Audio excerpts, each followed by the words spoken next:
right, it's the weekend, South Jersey, and let's break it all down for you here. Now, we are going to start out with some unfortunate news, and that is we do have coastal flooding for not only tonight's high tide, but all throughout the weekend. And I'll tell you what, this is probably going to linger into Monday and Tuesday as well, so a long stretch of coastal flooding. We do have sweater weather for tonight, so if you're dining al fresco, just make sure to carry the sweater or a light jacket, and you'll need that throughout the weekend. In fact, tonight could be the first time you're turning on the heat all season long. Our days will be feeling more like Halloween rather than the middle of September, but they will be dry and with a good amount of sunshine, and then we will be windy for our Sunday. Let's take a look at our coastal flooding here. All the shore counties are in a coastal flood advisory for 2 high tide cycles, tonight's high tide and then Saturday morning's high tide. Do note, Cumberland County is outside of this advisory. We are anticipating minor flood stage here, so that's good news. It could be worse. This is our nuisance kind of flooding where a few roads flood, but there's no damages to homes or businesses. High tide will be between 9 to 11 p.m. tonight. Here's our coastal flooding grid for you.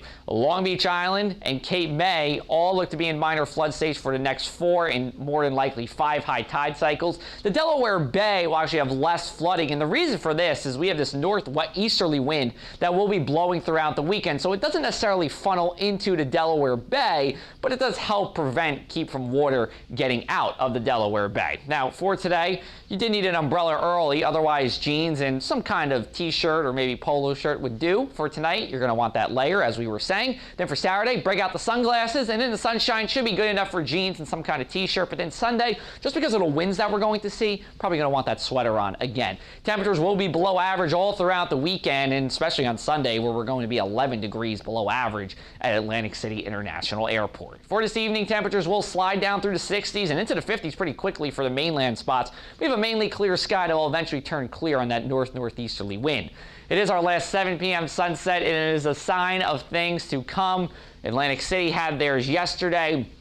Today's Atlantic City International Airport. Most of South Jersey's last 7 p.m. sunset was today, but for those of you in Cumberland County, you still have 1 or 2 more days to go. Then look at this, mid-40s for our mainland low temperatures tonight, and I think what's even more impressive is the shores even in the low 50s, and that's just because the northeast winds bring a lot of cool air, and it's kind of counterbalancing that onshore factor, which would blow typically some milder air in. Now for Saturday, we have mid-60s on the mainland, upper 60s at the shore. It's a cool and crisp day, a good day for outdoor activities, but maybe not the best beach day here. Now let's take a look at our dew points for Sunday. We are in the 30s for a good portion of the mainland here, and that is very dry. Typically anything under 60 is what I would consider dry for September standards, and even along the shore, we're in the 40s. So we do have a wildfire threat because of the dry air as well as the breezy conditions, but overall, it's a comfortably cool day. Again, probably not going to feel as warm as it did on Saturday, but still not that bad. Let's take a look at our mainland 7-day forecast. We continue that breeze as we go into our Monday here from the northeast. Temperatures in the mid-60s. Again, it's another chilly morning, and then we start to moderate as we go into the middle of next week. And I'll tell you what, looks like we have a beach day coming up on Thursday for our September. Have a great weekend, everybody. We'll keep you updated on social media and our website for the latest on the coastal flooding, and we'll see you at 6:30 Monday morning.